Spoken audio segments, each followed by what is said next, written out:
All right, here we go. Section 11.1, right triangle trigonometry. So this is going to be the basis for everything we do here in Unit 11. We're going to start by talking about the three basic trig ratios: sine, cosine, and tangent. The abbreviations we'll use are SIN, COS, and TAN, sine, cosine, tangent. So the ratio for sine would be opposite over hypotenuse. If we're talking right triangles here, that's the key, right triangles. Cosine is adjacent over hypotenuse, and tangent is opposite over adjacent. By itself could be kind of difficult to remember, so we use this, I don't even know what you'd call it, they're made up words, but so katoa. I don't really like to write it like that, I like to go like this, so I'll go so. What that means is sine equals opposite over hypotenuse. Cosine equals adjacent over hypotenuse.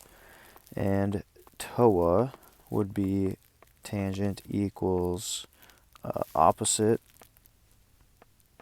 over adjacent. So you can kind of see the first letter is your trig function, sine, cosine, tangent.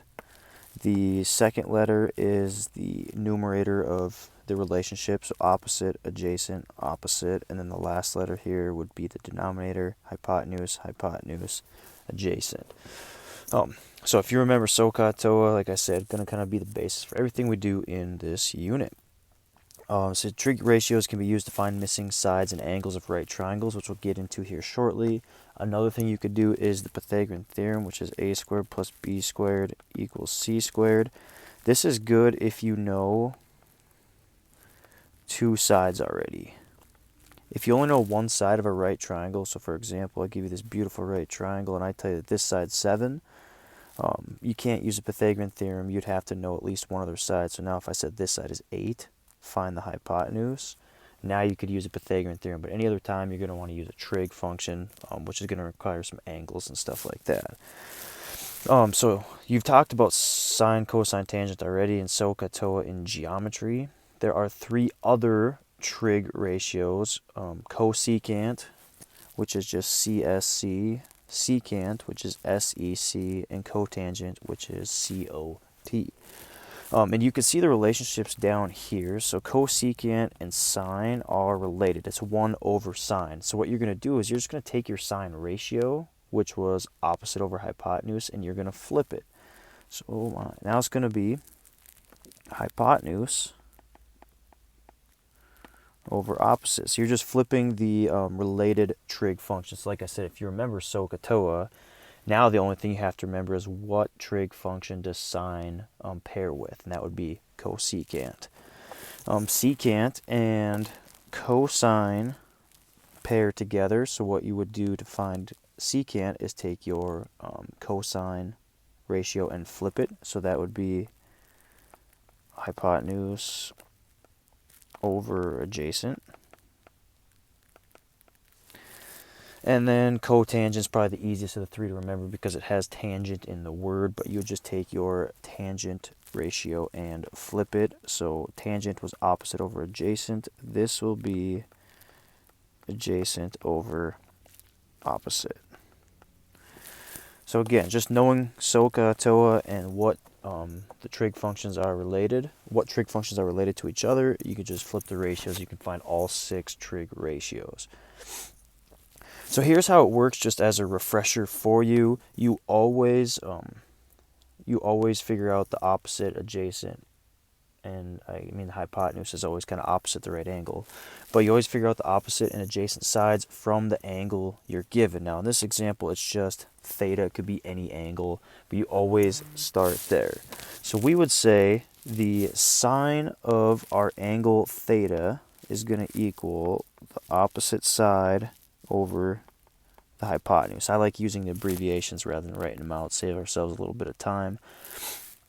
Cosine equals adjacent over hypotenuse. So you can see here, the idea is from your angle, if you go straight out, that's the opposite side. From your angle, the side right next to it is the adjacent side.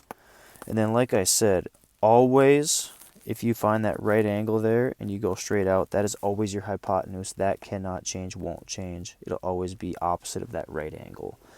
And then last but not least here, tangent would be opposite over adjacent. And then if you remember again which trig functions are related, sine and cosecant are related. So you would just take your sine ratio and flip it. Hypotenuse over opposite, cosine and secant. Flip it again, hypotenuse over adjacent, and then tangent and cotangent, adjacent over opposite. So that's it. So let's do an example here with some real numbers. We're going to evaluate the 6 trig functions of the angle theta shown in the right angle. So again, everything we base it off of is this angle here. So the first thing, until you're comfortable, would be to identify opposite, adjacent, and hypotenuse sides. Let's start with the one that should never change. Here's your right angle. If you go straight out, this has to be the hypotenuse. Okay, the other two can be flip-flopped depending on what angle you're given.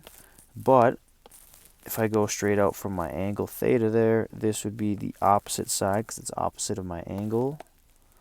Then if I go right next to it, that has to be adjacent. So now that you know, sine of theta is opposite over hypotenuse. So in this example, 12 over 13. Cosine is adjacent over hypotenuse, so 5 over 13. Tangent is opposite over adjacent, so 12 over 5.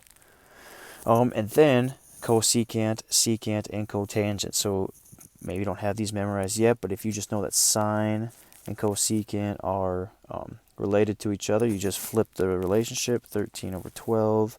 Secant would be 13 over 5, and cotangent 5 over 12. So again, you have to remember the connection. They're not always going to be nicely across from one another like this. So evaluate the 6 trig functions of angle theta shown below. So same thing, but here we don't know the third side. So you could use trig to find the third side, which would be fine. Or, as I mentioned above, if you know 2 of the 3 sides and you want to find the third side, just use the Pythagorean theorem. So a squared plus b squared equals c squared. A and b really don't matter. So we'll go 5 squared plus 10 squared equals c squared. But c here is always the hypotenuse, the side opposite of the right angle. A and b you can switch around, won't change a thing. C has to be the hypotenuse. So 5 squared is 25, 100, or 10 squared is 100, so that would be 125. And now we have to take the square root of both, because we're trying to find c, not c squared. You get the square root of 125, which if you try to break this down, because we do want a radical and simplest form, we get 25 and 5, 5 and 5, so I have a pair of 5s here. So that means that c there is going to be 5. I can take a 5 out for that group times the square root of 5. So there's my hypotenuse. So now when I write my 6 trig functions, I know we're going from this angle. So again, this would be opposite. This would be adjacent, and hypotenuse I just found. And then hypotenuse here. So I apologize, you got a little bit of writing everywhere, but we really just need 3 sides now at this point. Okay, so sine is opposite over hypotenuse, so we have 10 over 5 times the square root of 5. Now the problem here is that we can't have radicals in our denominator, so we're going to have to simplify that. And usually the same kind of thing happens every time, so once you see the pattern here, you can probably just jump right to the simplified answer. But first of all, 10 over 5, I can reduce that to just 2 over the square root of 5, and then you'd rationalize.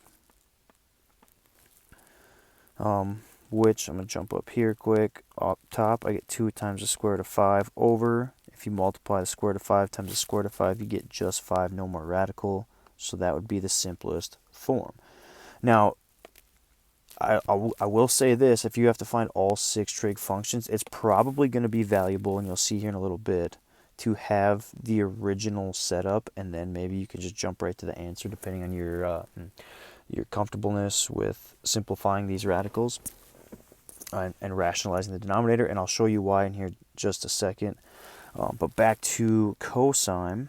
So cosine is going to be a similar situation. Now it's going to be adjacent, so 5 over 5 times the square root of 5. 5's everywhere. Those 5's will cancel, so it's just 1 over the square root of 5. And if you were to rationalize, you get the square root of 5 over 5. So again, this would be cosine of theta because we can't have radicals in the denominator. But it is going to be important to have the original, or at least the simplified version. Tangent, thank goodness we don't have to deal with the hypotenuse here. So we're just looking at opposite over adjacent, which would simplify to just 2, or 2 over 1, however you want it. Now to find cosecant, secant, and cotangent, we just need to take the reciprocals of these. Well, if you were to take your final form and take the reciprocal of this, now we have that same situation with the radical in the denominator. We don't want that, but the nice thing is we know our original value before we simplified, or even let's take the simplified version right here in the middle. If you just take the reciprocal of that, you get the square root of 5 over 2, and you're done. If you take cosine, same thing. You have the original, or you could just take this middle one, the simplified version. You get the square root of 5 over 1, or just the square root of 5. And then cotangent, because there's no radicals here, it doesn't matter which one you use. So you can take 2 and flip it to the reciprocal, which is a half. Or you could have taken 5 over 10 and just reduced it there again. It doesn't matter. All right, so how do you solve right triangles? We've got to find all the missing lengths and angle measures of a right triangle. So the first thing here I'm going to start with is the angles. You always are going to know one of the angles because it's going to be a right triangle, which means that's 90 degrees right there. So we always know that one.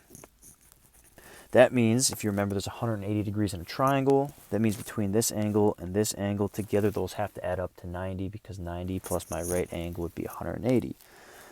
So if you do some quick subtraction or addition, depending on how you want to look at it, you will find that angle A is 28 degrees, angle B is 62. Together they make 90. 90 plus the 90 down here is a total of 180. So now I know the measure of angle A is 28. So if I'm just keeping score here, keeping track, there's one thing down. I found one of my missing angles. So when we say to solve a right triangle, I need all 3 angles, all 3 sides. Of course, some of the information is going to be given to you. You just need to find the rest. So I found the other missing angle, so we're good there. I need to find B and C to have all of my information. So what we're going to do is we're going to try to set up a trig ratio, and then we're going to solve for our variable. So let's start with B. If you take a look at B, and you take a look at the angle I was given. I like to use the information I'm given rather than, I found this one, so technically I could use it, but I like to just use the information I'm given. So from angle B, here's going to be our setup. Well, actually, first we need to identify the trig ratios that we're using. So I'm going to name my sides again. So opposite, adjacent, and hypotenuse, all based off of this angle. If you would flip down to this angle, opposite and adjacent would flip roles. So what I'm trying to do is I'm trying to relate all my known information. So I know one side is 6, so I need to use the adjacent side somehow. I also am looking for the opposite side, B. So you're asking yourself, what trig function relates the opposite side and the adjacent side? If you don't remember, SOHCAHTOA. You can scroll back up and look, but it is tangent. So here's how you're going to set up all your trig ratios when you're solving. We're going to say our trig function, in this case tangent, of our angle, 62. So you always put trig function, angle, equals, and then our relationship. So opposite, which is, we're calling it B, over 6. And then the goal here is to get the variable, whatever it happens to be, B, X, C, A, doesn't matter. Trying to get that variable by itself. So we're just going to solve this using algebra. The thing to keep in mind is this is just a number. We don't know what that number is yet. It's going to be a gross decimal, but it's just a number, so you treat it like any old number. But we're trying to get B by itself. So I can do that pretty simply by multiplying both sides by 6. So now I have 6 times the tangent of 62 degrees equals B. Once my variable's by itself, the rest is all calculator work. So we'll hop over to the calculator here. The first thing you're going to want to do is right next to the second button, there is a button that says mode. We're going to hit that, and you want to make sure the third option down, it says radians or degrees. For right now, let's make sure degrees is highlighted because we're going to do all these trig ratios in degrees. And we'll talk radians later. If it is, go second and then hit mode again to quit back to the home screen. If it's not, you're going to have to change it quick and then go back to the home screen. Now, what we're trying to figure out is what is 6 times, come on, the tangent of 62 degrees. So here we go. All you type it in just how you see it. 6 times, tangent is 2 above the 9 key, says TAN. 6 times tangent, and then you type in your angle measure there, 62 degrees. You hit enter, and you find it's 11.28. And usually we'll round to the nearest hundredth, so 2 decimal places. So B equals 11.28. And if I'm being technical, it should probably be B is approximately equal to 11.28 because we are rounding. Just something to keep in mind, not too particular about that though. So there's B. Now we got to do the same thing for C up here. So we're trying to find C. And again, I like to use the information I'm given. I just found B, which is 11.28, but that's a rounded number. So I'm going to try to avoid using that number at all costs. I still know the adjacent side right here. I still know 6. And I'm trying to find the hypotenuse C if I'm still going from angle 62, which I am. So I'm trying to figure out what trig function relates the adjacent side and the hypotenuse. And hopefully with a little look in, you'll remember that, oh yeah, it's cosine. So we're going to set it up like this. Cosine of our angle, which was 62 degrees, equals the adjacent side over the hypotenuse, C. So the setup's always the same way. It's trig function, angle, equals, and then whatever ratio you're using. Now, same thing here. We're trying to get our variable by itself. Well, by itself, here it is. So we'll start by multiplying both sides by C. Always multiply by the denominator. Okay, so what's going to happen is now we have C times cosine of 62 equals 6. Still don't have our variable by ourselves. The last one was pretty easy. All we have to do is multiply by 6. But when your variable's in the denominator, going to require a little bit more work. Like I said, this is just a number, so we can just divide both sides by the cosine of 62. I don't know what it is, but it's just some decimal. Divide both sides by the cosine of 62, and what that's going to do is cancel out that number. So now we have C equals 6 divided by the cosine of 62.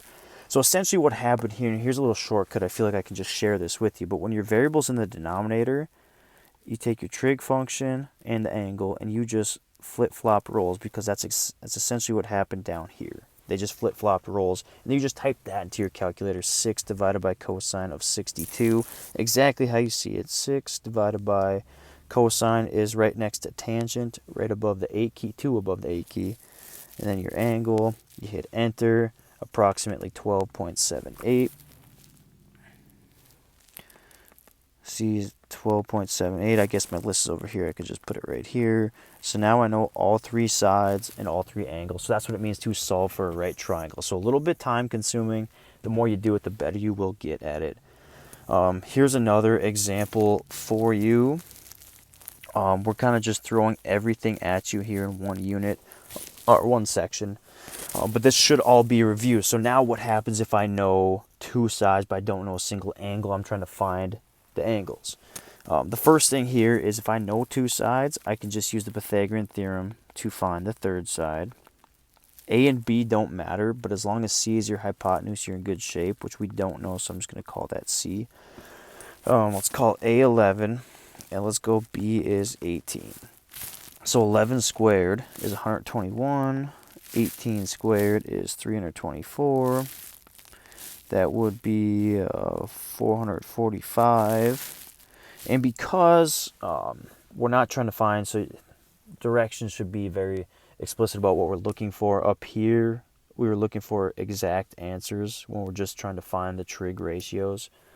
But here, when we're solving, we can use decimals, so you can take the square root of both sides. You can get an approximate answer. So C here would be approximately, what's it going to be, 11 something. or 21 something. 21, yeah. Oops. We'll just take the square root here to be certain.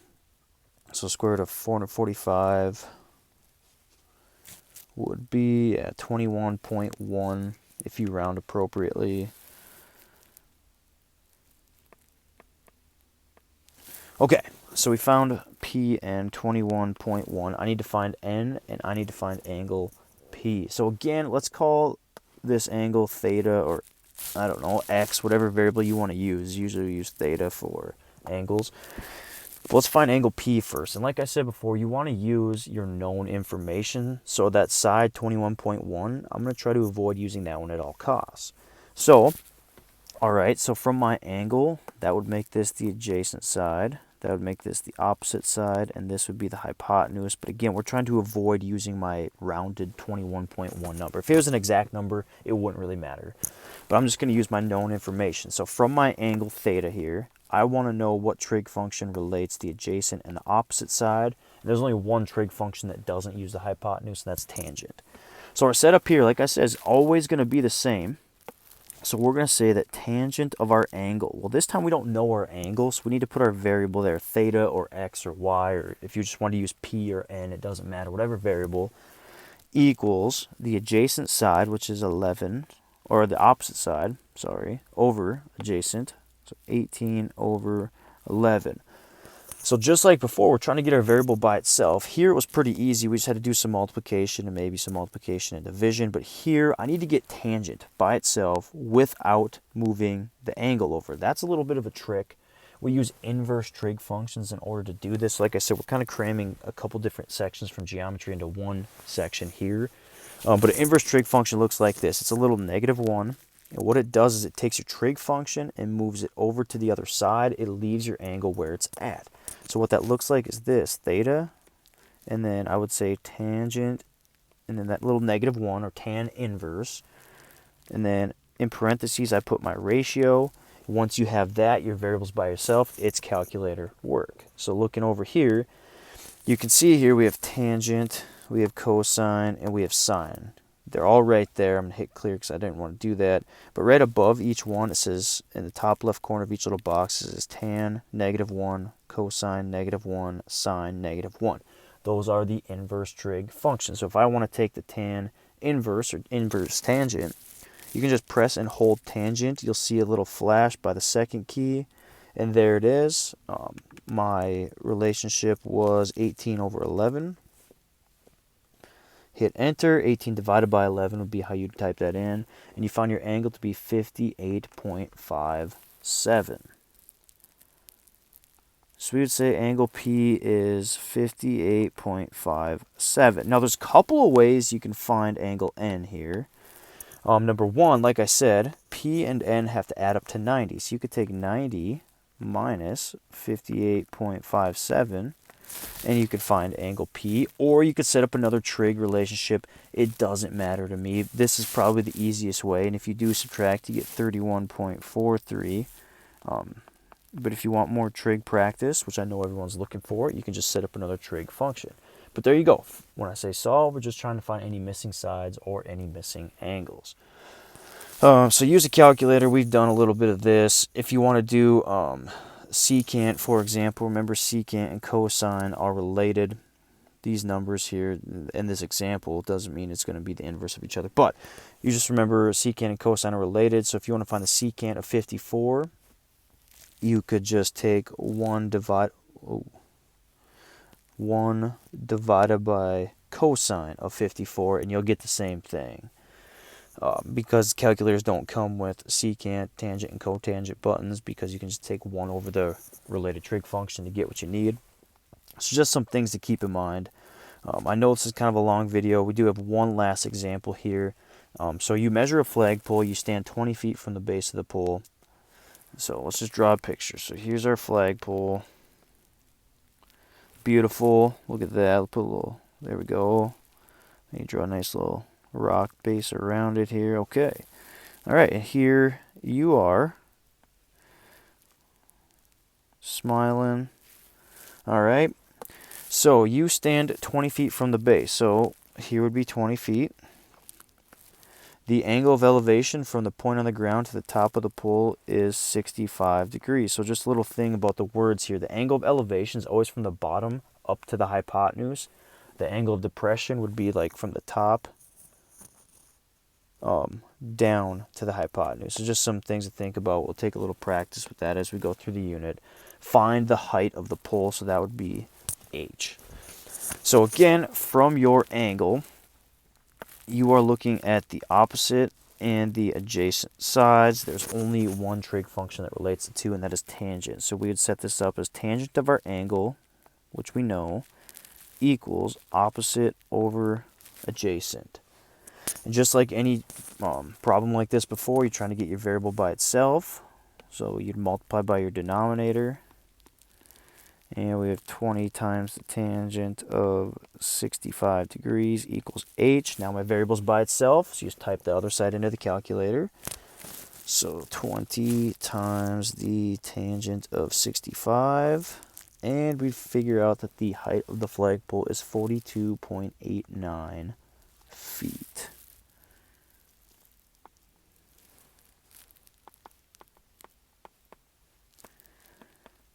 And that's it. So man, ka, toa, and then knowing cosecant, secant, and cotangent relate, using the trig functions to set up equations, and then solving for the variable. So a lot going on in this first section, but this is the basis for everything we're going to do throughout the entire unit.